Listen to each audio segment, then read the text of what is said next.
अरे बागेतील सर्व झाडे तर हिरवीगार आहेत. या झाडाला झालंय काय नेमकं? मी पण तोच विचार करते, या झाडाला काय बरं झालं असेल. कदाचित ह्याला निमॅटोडचा प्रादुर्भाव झालेला असावा. निमॅटोड निमॅटोड म्हणजे नेमकं काय?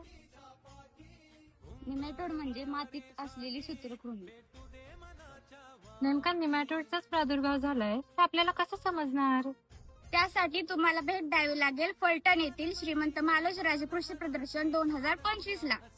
ती बांधवांनो, त्यासाठी तुम्हाला प्रदर्शनातील बायर क्रॉप सायन्स स्टॉलला भेट देऊन तुमच्या मातीतील निमॅटोडची मोफत तपासणी करून मिळेल. कधी आणि कुठे आहे हे प्रदर्शन? 25-29 डिसेंबर. मालोजीराजे शैक्षणिक संकुल शेतीशाळा परिसर नाका फलटण येथे. शेतकरी बांधवांनो, मीही माझ्या शेतातील मातीचा नमुना तपासणीसाठी घेऊन येत आहे. तुम्ही घेऊन या.